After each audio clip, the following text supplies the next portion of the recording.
Bonjour à toutes et à tous pour ce premier podcast qui se nomme Levons le voile. Levons le voile a pour ambition de vulgariser le langage de l'esprit par des thèmes de la vie quotidienne et essayer de faire une corrélation entre ce qui se passe dans nos vies et comment on pourrait les améliorer et comment on pourrait se rapporter à des domaines de l'esprit ou de la spiritualité. Pour cela, pour m'aider dans cette tâche tous les mois, parce qu'on va essayer de faire ça à peu près tous les mois, mon ami s'appelle Laure. Laure, peux-tu te présenter s'il te plaît? Oui, bonjour, je m'appelle Laure. Bon, déjà merci à toi Pascal de m'avoir invité, convié à participer à ce premier podcast. C'est un honneur, merci. Vous pouvez me retrouver également sur YouTube, sur la chaîne Les Loupiottes LCH, où je propose donc une chaîne spirituelle, ésotérique, on va dire, et où je propose pour l'instant des tirages avec les tarots, les oracles et aussi des runes et quelques éclairages sur des notions spirituelles. Ben, merci. De toute façon, je pense que tous les mois, on s'amusera à ce que tu puisses redonner le lien vers ta chaîne YouTube. Merci. Bon, pour en revenir à ce qui nous, comment dire, à ce qui va nous permettre de discuter longtemps, je vais commencer par une petite anecdote qui m'est arrivée il y a très longtemps chez des amis lors d'un dîner. Et en fait, on était tous en train de discuter. À un moment donné, je ne sais plus pourquoi, un des invités disait ça se passe comme ça parce qu'on n'a pas le choix.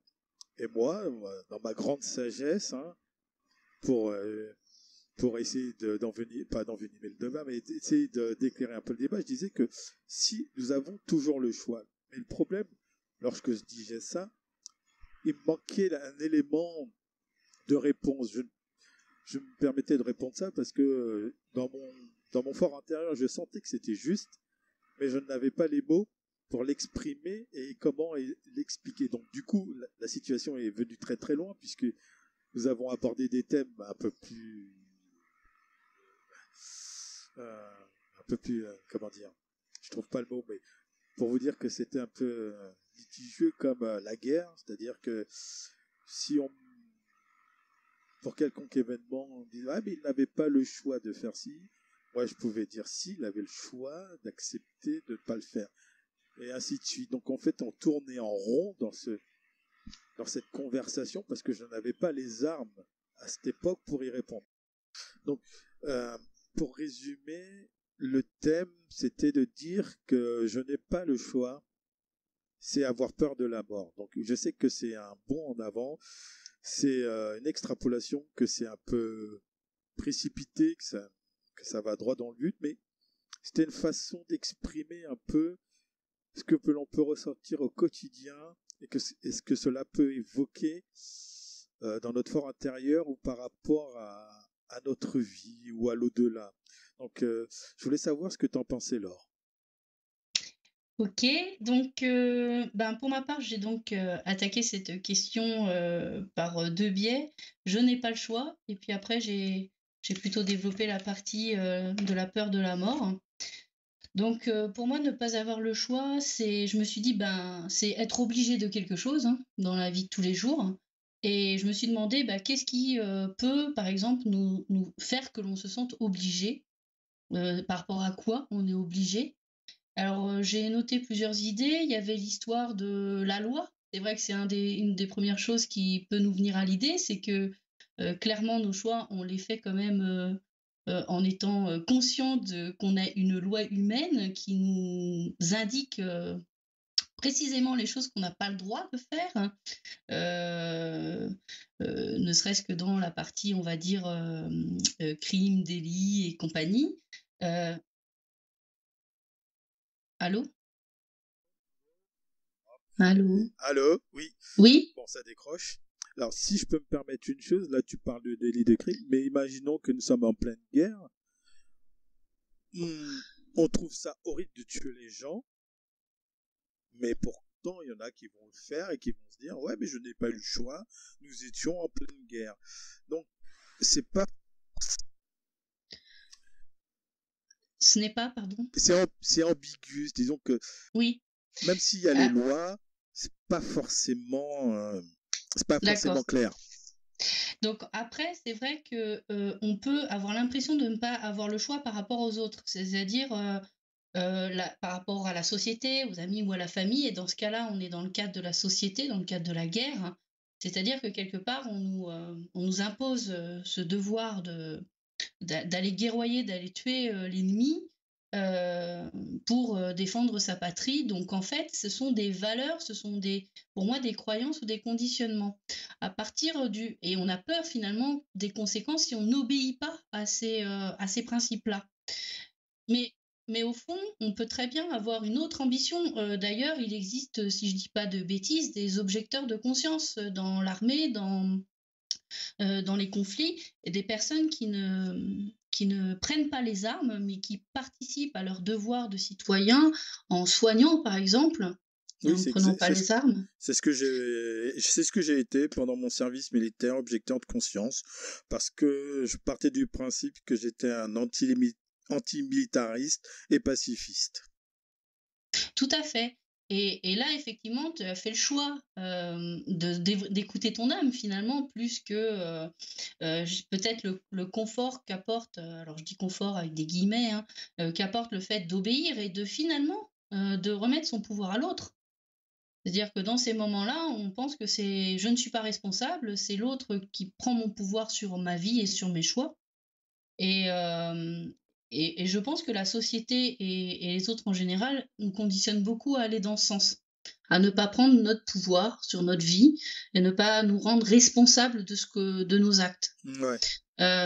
Et souvent, quand on dit je n'ai pas le choix, c'est de la déresponsabilisation. On le dit, hein, j'ai sans doute été la première à le dire aussi dans ma vie, hein. Mais donc par rapport à ça, c'est finalement la peur, hein, aussi qui fait qu'on se sent obligé de. On pense ne pas avoir le choix. On a peur, de l'échec. On croit que l'échec, c'est une expérience négative. On a peur d'être rejeté. On a peur de ne pas être aimé, d'être abandonné et finalement aussi oui, de ne pas faire partie du groupe, de la société ou d'une famille ou d'un cercle d'amis. Donc finalement, à chaque fois qu'on se pose en disant: «Je n'ai pas le choix», faut vraiment se poser la question de, hem, est-ce que c'est vrai? Parce que déjà, enfin ça c'est quelque chose aussi que je me suis dit, c'est que on est quand même dans un monde, duel. Il y a toujours tout et son opposé. On a, je dirais le fait d'agir ou de ne pas agir, le bien, le mal, donc cette dualité, elle est présente dans notre monde.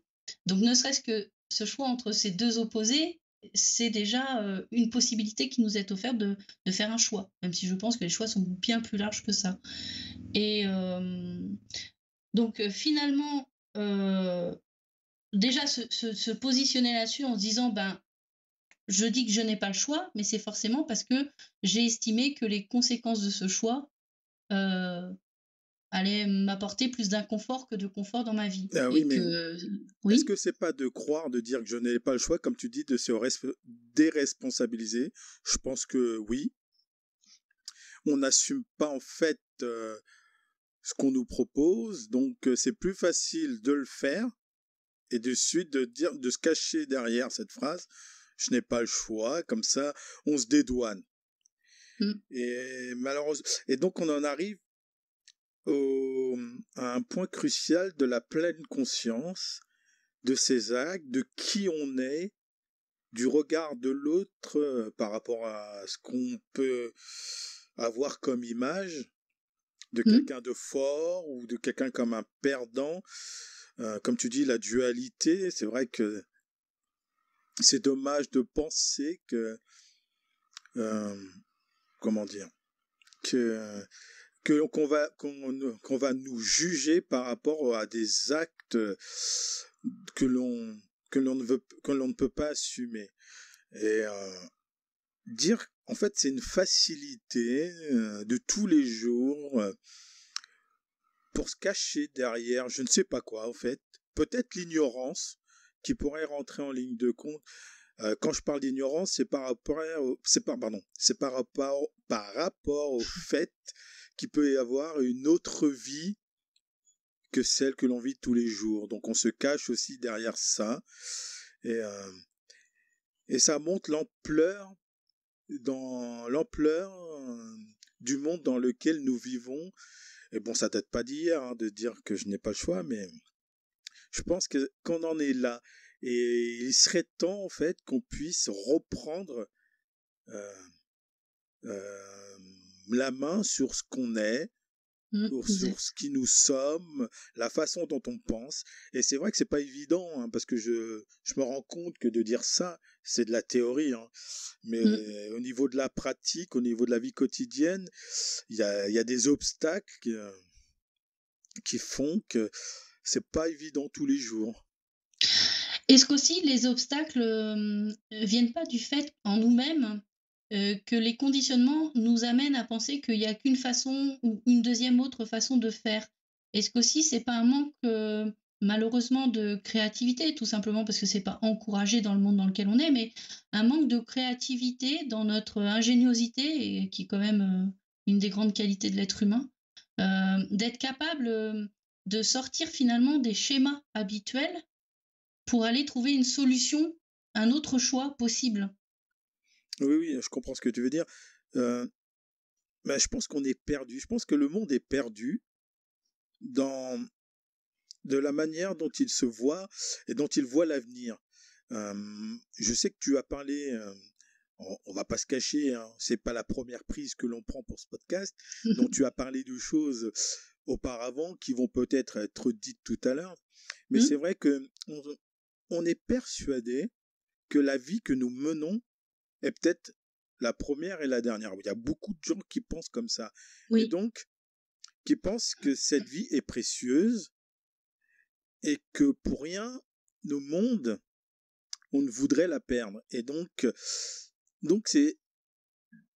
c'est dans ces moments-là qu'on peut se cacher derrière, je n'ai pas le choix parce que je veux conserver la vie que j'ai. Après, qu'elle soit matérielle, qu'elle soit intellectuelle, je ne sais pas, peu importe.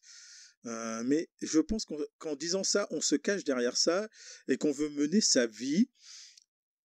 Alors petite, je veux pas non plus donner d'adjectif parce que qui suis-je pour donner un adjectif là-dessus, mais au moins de se dire, la vie que je mène, je l'aime bien, je suis confortable avec.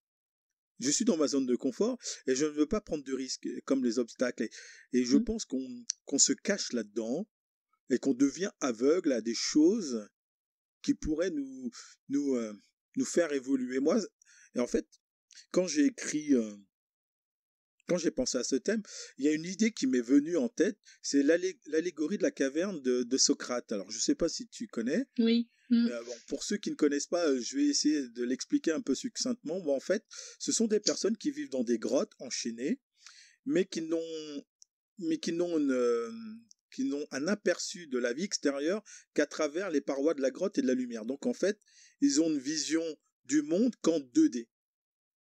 Des ombres. Oui, voilà, des ombres, des images, des ombres. Et un jour, une des personnes se libère de son joug, sort, donc se sent complètement ébloui et du coup découvre un monde en 3D. Et donc je pense que nous, la plupart des êtres humains sont dans cette dans cette ambiance, c'est-à-dire enfermés dans une grotte, ne pensent vivre qu'à travers d'ombres de ce qui pourrait se passer, et peut-être qu'il y en a qui se confortent de ça, et d'autres qui se sentent enchaînés, qui voudraient aller plus loin, et qui n'ont pas forcément les clés. Donc je sais qu'on digresse énormément par rapport au thème, mais qui n'ont pas forcément les clés pour aller plus loin. Et donc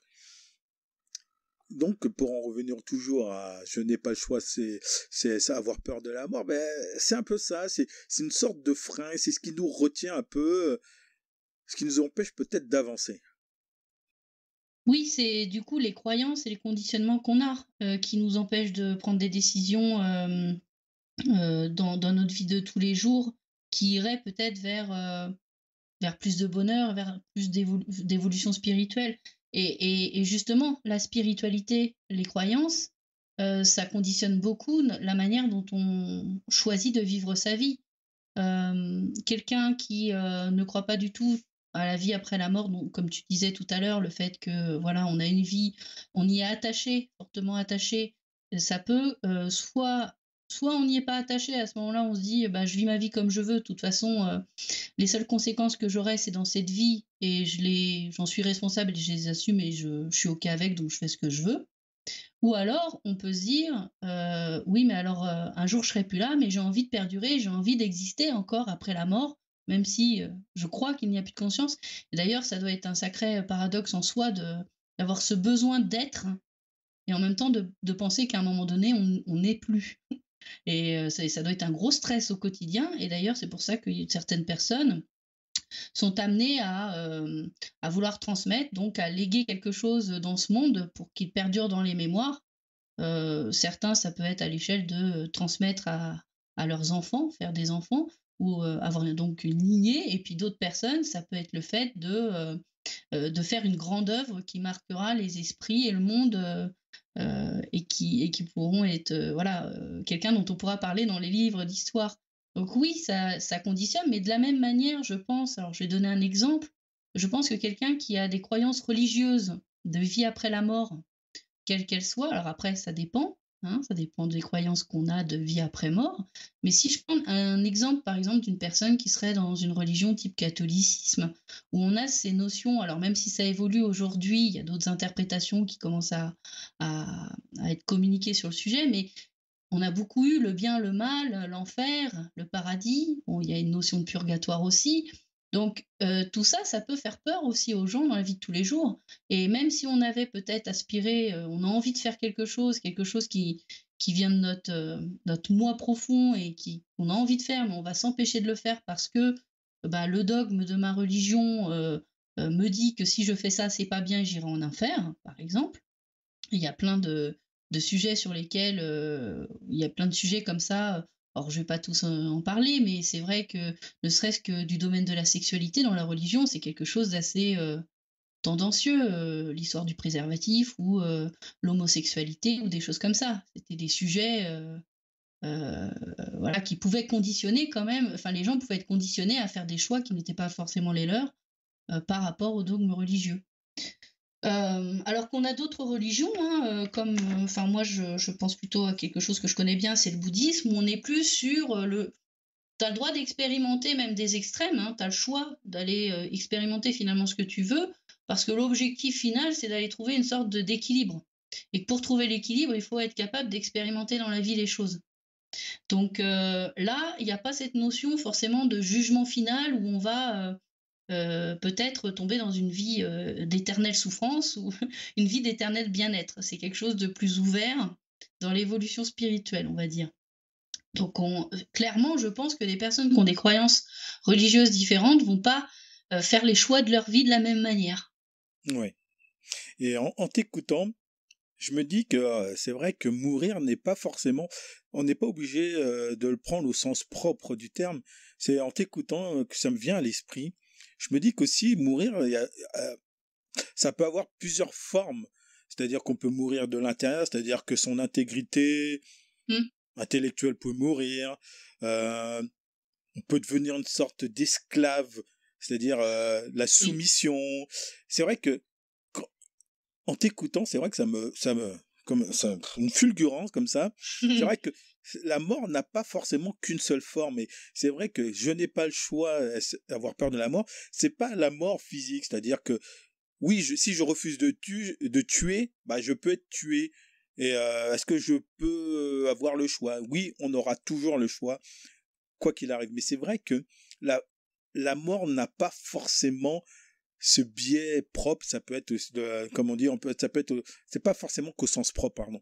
Ça peut être aussi au sens figuré. Et la mort a diverses formes et qu'on peut se la représenter par pas mal de choses. Bah, o ouais, bah, c'est génial ce que tu dis parce que, bah, comme, tu sais, je tire les tarots et il y a une lame, qui s'appelle, la lame sans nom, la lame 13 dans le tarot qui est la mort, hein. Et en fait, dans le tarot, elle ne signifie pas forcément la mort physique, du corps physique, hein, elle signifie la transformation. Et ça m'amène à dire un sujet sur lequel j'ai planché dernièrement. J'ai le sentiment que la plupart d'entre nous, hein, je pense la majorité d'entre nous, on a beaucoup peur du changement et de la transformation dans la vie aussi, et pas seulement face à la mort. Oui. Et en parlant de ça, en parlant de peur, parce que c'est vrai que on met deux mots forts en parallèle, c'est la peur et la mort. Et je me souviens d'une lecture que j'avais eue qui disait qu'en fait la peur est irrationnelle. Comme c'est quelque chose qu'on ne maîtrise pas, la peur, comme la peur de l'inconnu, encore deux choses qui sont une sorte de pléonasme en fait. Mmh. Peur, c'est en fait ça va parler de l'inconnu, mais c'est vrai que on ne la peur est irrationnelle parce que qu'est-ce que la peur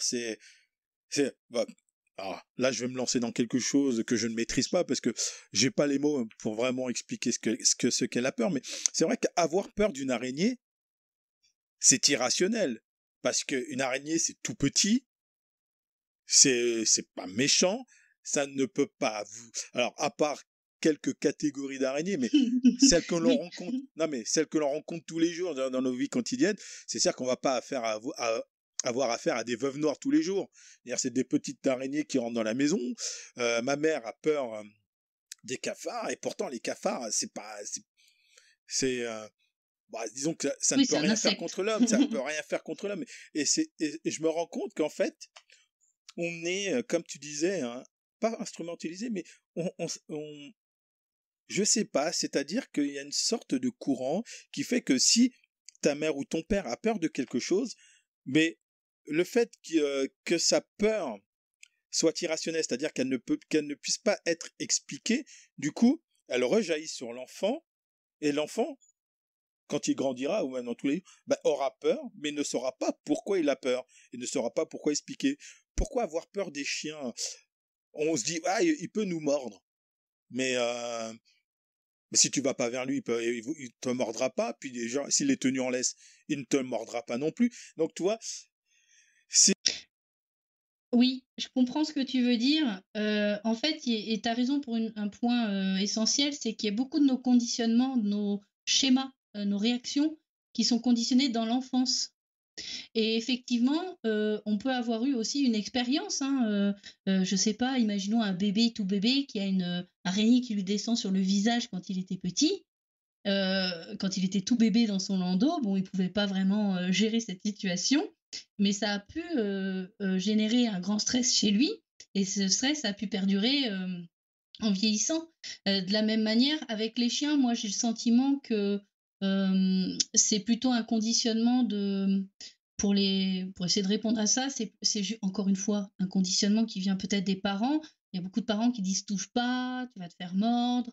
En fait, finalement, on limite le choix de l'enfant, hein. On lui dit que forcément, la conséquence d'aller vers cet animal, qui est peut-être inconnu pour lui, qui est une découverte, ça va être une source de peur parce que le parent a peur et qu'il ressent la peur de son parent. Et la seule option, c'est le chien va te mordre. Donc, tous ces conditionnements-là, oui, ils viennent dans l'enfance. Et malheureusement, parfois, ça remonte tellement loin et ça peut revenir à bébé. Ben, certaines de nos peurs qui nous empêchent d'avancer et qui nous donnent le sentiment de ne pas avoir le choix, ben, c'est pas toujours évident d'aller de les détricoter par la raison, finalement. Oui, je comprends très bien ce que tu veux dire. C'est vrai qu'il faut faire, dans ces cas-là, c'est essayer de faire une introspection. C'est ce qui nous amène à avoir peur. Et disons que l'introspection, c'est quelque chose de dur parce que Mmh. ça nous emmène encore dans un autre sujet, mais c'est bien, j'aime bien ce sujet parce il nous emmène très très loin. Ça nous amène à soi, c'est-à-dire à l'étude de soi, c'est-à-dire, oui, qui peut aussi expliquer la solitude, c'est-à-dire vivre tout seul. Et beaucoup de gens, et je vais rajouter, ont peur de la solitude parce qu'ils ont peur d'être avec eux-mêmes, parce qu'ils ne Oui. se connaissent pas assez, parce qu'ils n'ont jamais fait forcément d'introspection pour se connaître assez, et du coup, on peut arriver justement à j'ai peur parce que non, pas forcément j'ai peur, mais je n'ai pas eu le choix parce que je ne sais pas qui je suis, donc j'en reviens même au début, je ne me connais pas assez pour connaître mes limites, et du coup je me laisse je me laisse faire parce que je ne sais pas comment réagir à tel phénomène. Oui, complètement. C'est inconnu, et donc dans ce cas-là, on perd son pouvoir, sur sa vie, on perd sa responsabilité, encore une fois. Et il y avait autre chose qui m'est venue pendant que tu me parlais de cette personne qui est dans la solitude, qui a peur d'être face à elle-même. Alors ça passe vite des fois et Ah, puis, je sais, ça vient dans et ces ça repart, cas-là, hein. pense à m'interrompre, il n'y a pas de souci, hein. Bah, c'est pas grave, Oui, ça reviendra, je pense, mais voilà. donc oui, tout ça pour dire que oui, alors moi aussi je pensais à une autre chose, c'est que par rapport à la peur, je pense que la peur en plus peut être transmise par la pensée. On se rend pas compte de la puissance de la pensée. Oui. C'est-à-dire que soumettre à son esprit que l'on a peur, du coup le chien lui ressent la peur que vous avez et du coup s'en nourrit et montre va faire en sorte que vous ayez encore plus peur. Donc il faudrait qu'on arrive aussi à être maître de ses pensées, maître de ses peurs, parce que comme j'en reviendrai toujours à ça, c'est les peurs sont irrationnelles. Il n'y a aucune raison d'avoir peur parce que donc oui, peur de la mort, c'est-à-dire que c'est ça, c'est-à-dire que si on a peur, c'est qu'on a peur de la mort, si on a peur de l'inconnu. Et on ne devrait pas avoir peur de la mort parce que tout dépend, comme tu disais, des croyances, des conditionnements, de la façon dont on voit le monde. Et c'est vrai que pour quelqu'un comme moi qui est là, qui va dire qui est la foi, mais qu'il a une intuition sur ce qui est, c'est pas parce que c'est pas parce qu'on ne voit pas les choses qu'elles n'existent pas. Et le fait de savoir qu'elles existent, ces choses que je ne vois pas, fait en sorte que j'arrive, dans une moindre mesure, hein, j'arrive à contrôler certaines peurs. Donc, mais je suis humain, hein, il m'arrive de pas contrôler tout ce que je fais, tout ce que je dis, et m'est arrivé aussi de dire que je n'avais pas le choix, alors que si. Mais comme je n'ai pas forcément assumé le fait de dire non, parce que je suis une personne qui est incapable de dire non, mais ça sera pour une autre fois. C'est une croyance, Pascal. Mais ça, c'est super intéressant ce que tu viens de dire, parce que finalement, on se connaît mieux par le filtre de notre ego qui a créé notre qui a créé notre personnalité, c'est-à-dire ces différents rôles, ces différentes casquettes que l'on met en fonction des circonstances. Et on est plus attentif dans notre mental à ce que lui nous envoie par rapport à notre personnalité qu'à ce que nous envoie notre âme, notre partie plus divine. Et du coup, nos choix, sont forcément limités aussi par les conditionnements de ces personnalités, de cette personnalité avec plusieurs rôles. Parce qu'on se dit: «Je suis comme ça», tu vois? Tu viens de dire, par exemple, moi, je suis quelqu'un qui, attends, et tu as dit, «Je suis», voilà, j'ai du mal à dire non. Donc en fait, dans ta personnalité, ton ego dit: «Toi, de toute façon, tu as du mal à dire non». Mais en fait, ça, c'est aussi, l'ego qui te conditionne à penser comme ça. Si un jour tu décides de dire: «Ben, j'écoute mon âme et là, j'ai envie de dire, non», j'ai envie, donc je le dis et je sors de cette croyance, je peux petit à petit, par ces pas-là dans le quotidien, heu arriver à ouvrir les choix devant moi. Oui, le Mais champ c'est des... vrai qu'il y a aussi la personnalité, hein, Oui, bien cette sûr. personnalité qu'on croit être nous, finalement, qui nous Mais conditionne. et je me rends compte que dans ma vie au travail, quotidienne au travail, c'est vrai que on entend quand tu fais ton briquet et c'est un podcast non fumeur. Non, je rigole. Ah, je suis désolée. Non, non, mais ça s'entend. Alors que si tu pouvais l'écarter du micro. Oui, pardon. Non, non, mais c'est pas grave, moi ça Ah, ça moi, me je suis dérange plus dans pas. la conversation. Mais oui, mais je me doute, hein. Il manque plus que tu boives une bière et hop, on est parfait. Ah, c'est un panaché. Oui, donc je disais, mais c'est vrai que dans ma vie de tous les jours professionnelle, quand on me demande une chose, mais alors, c'est vrai que moi je le range dans la case professionnelle et que je suis entre guillemets, un agent de la société et que je fais en sorte pour que la société aille bien. Donc oui, j'accepte parfois les missions que l'on me donne, même si elles ne rentrent pas dans le cadre de, de mon intitulé de poste. Mais bon, peu importe. Ça, c'est à voir avec moi. c'est un travail sur lequel je dois faire, mais voilà, c'est vrai que et les gens qui sont autour de moi ont cette de sensation de subir les choses euh, et de et de ne pas avoir le choix. Alors que j'en connais un par contre dans mon travail qui, vu les conditions que nous avons, qui ne sont pas parfaites, hein, bah, a décidé de dire non et de prendre le choix de non et du coup d'accepter les conséquences. Et là, Oui.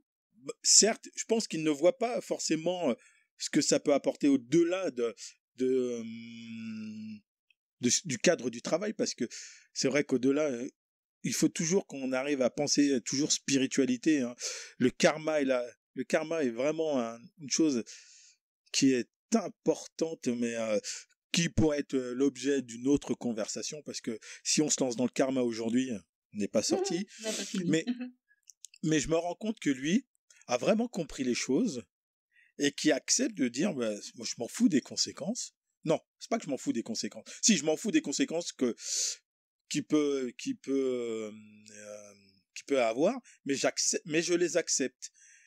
Et donc oui, je dis non Oui. parce que et j'ai le choix de dire non, parce que si on me demande une chose, bah je dis non. Voilà. Il y a autre chose aussi dans le fait de dire non, c'est que, comme tu disais tout à l'heure, notre pensée a un fort pouvoir créateur finalement. Hein, ce qu'on pense, très souvent, ben, ça se matérialise, hein, voilà. Et la personne là dont tu parles, hein, ce qu'elle arrive à faire en se responsabilisant sur, ses actes, en faisant ce qu'elle a envie de faire et en acceptant les conséquences, peut-être que ce qu'elle rajoute, c'est qu'elle ne voit pas forcément, elle envisage pas forcément le pire. Parce que je pense que les gens souvent, c'est: «Si je fais ça, il va m'arriver la pire, des choses derrière». Parce que je ne serai pas dans le rang, hein. Et alors que en fait, et je l'ai expérimenté honnêtement. Alors, je saurais même pas dire, enfin, ou plutôt je préfère ne pas dire, comment je l'ai expérimenté sous diverses, facettes au travail. Et je me suis rendu compte qu'à partir du moment où on se projette pas dans la pire des choses et que quelque part, quand on dit non, on le dit, bah, déjà avec, calme, pas de colère, pas de sentiments négatifs et avec une certaine assurance. C'est-à-dire, je suis sûre de moi, je sais que je suis dans mon bon droit, et bien ça influence énormément les personnes, en face. Et je me suis rendu compte à quel point je me conditionnais moi-même dans le passé. Je me suis obligée à faire des choses au travail, à travailler à la maison, et cetera, à faire beaucoup d'heures, alors que finalement, c'était ma croyance qu'on attendait ça de moi qui en faisait une nécessité et absolument pas la réalité sur le terrain, quoi. Quand j'ai choisi de faire autrement, ça n'a pas impacté la qualité de mon travail, au contraire. Ça n'a pas impacté, la relation que j'avais avec les autres, au contraire. Parce que j'étais moins stressée et je me mettais aussi moins en colère. Parce que finalement, très souvent, c'est après soi-même, hein, qu'on en a. Ça vient rarement de l'extérieur, hein. Non, non, mais Ça vient rarement de et puis l'extérieur. là, ça fait tilt chez moi parce que je me rends compte que au niveau de mon travail, je me sous-estime énormément. Et du coup, j'ai une hésitation. C'est-à-dire que Mmh. je bégaye, j'hésite, j'arrive pas à affirmer le fait de ne pas faire les choses. Et donc, en fait, pas que je les assume, mais je les reçois telles quelles et je fais, et je bougonne. Au lieu d'être plus responsable, je devrais être plus responsable, être, comme je dis, pas me sous-estimer, mais vraiment m'affirmer en tant que tel. Et là, je me rends compte que c'est ça, hein. En discutant avec toi, ça me percute et je me sous-estime. Alors que j'ai les compétences pour faire autre chose, pour avancer, pour évoluer, hein. Ouais. Alors que tu vois, je connais des personnes qui ont, un comportement inverse. C'est-à-dire qui alors ils se surestiment pas, mais ils ont confiance en eux, vraiment dans le travail. J'ai vu des personnes comme ça, qui même si on leur dit: «C'est ne fais pas ça, c'est pas ce qu'on attend de toi», et ben, ils vont faire des choses qu'ils ont envie de faire et qui ont une plus-value, hein, soit dit en passant. Alors ça rentre pas toujours dans le cadre de ce qui est attendu dans le poste de la personne. Pardon, excuse-moi. Mais n'empêche que l'assurance et la certitude de dire: «Je fais ce qui est bon et ce qui pour moi et ce que je dois faire», bah, fait que finalement, au bout d'un moment, c'est accepté. C'est accepté et même ces personnes évoluent et sont reconnues pour leur, singularité quelque part, à apporter quelque chose de plus à leur travail. Donc c'est vraiment une question de rapport à soi. C'est vraiment une question de bien se connaître et je crois tout simplement d'aller vers ce qui nous plaît aussi, hein. Bien sûr. Et je sais pas pour essayer de résumer, mais on se rend compte que de toute façon, ce que va faire Levant le voile, et avec ce premier thème qui est un peu brut de décoffrage, et va essayer de se singulariser autour de l'être humain, de ses choix au quotidien, de sa vie, de ses croyances, parce que bientôt il y aura d'autres thèmes qui vont être, de toute façon, qui vont tourner autour de ça, mais c'est essayer de voir comment on peut passer au-dessus, comment on peut évoluer, comment on peut s'ouvrir les yeux, l'âme, le corps, l'esprit, le cœur, à des niveaux, bah, je veux pas dire matériels parce que c'est pas ça, mais au-delà, c'est-à-dire ressentir des choses pas telles qu'on les ressent au quotidien, mais au-delà, c'est-à-dire avec son intuition. C'est-à-dire que ne pas ignorer son intuition, ne pas ignorer son imagination, c'est-à-dire que toutes les choses qui pourraient nous sembler injustes, oui, bon, on va dire injustes, je n'ai pas de synonyme là tout de suite, mais qui pourraient nous sembler injustes, mais essayer de voir ce qu'il y a derrière ça et ne plus subir, ne pas être soumis et d'avoir vraiment ce choix d'assumer les conséquences, d'être responsable de ses actes et de ne pas se sous-estimer. C'est vrai que c'est important et notre but là-dedans, ça va être de prendre conscience de tout ça. C'est ça, ouais, c'est ça exactement. De prendre conscience de ça, de savoir qui on est vraiment, d'où on vient. C'est essentiel. Oui, ouais, c'est ça. C'est-à-dire ces fameuses questions, d'où on vient, qui on est et où on va. Alors, je dis pas qu'on va y répondre tel quel, mais je pense qu'on va essayer d'apporter des idées. On va pas forcément apporter des réponses en disant tu devrais faire ci, tu devrais Il n'y a faire pas qu'une ça. seule réponse de toute façon. Oui, je non, pense, mais hein. tu devrais lire ceci, tu devrais lire ça. Je pense que notre but, ça va être de vous faire prendre conscience qu'il existe en fait un champ des possibles incroyable. Ça, c'est ce que j'avais lu sur du docteur Deepak Chopra. Voilà, le champ des possibles. C'était intéressant.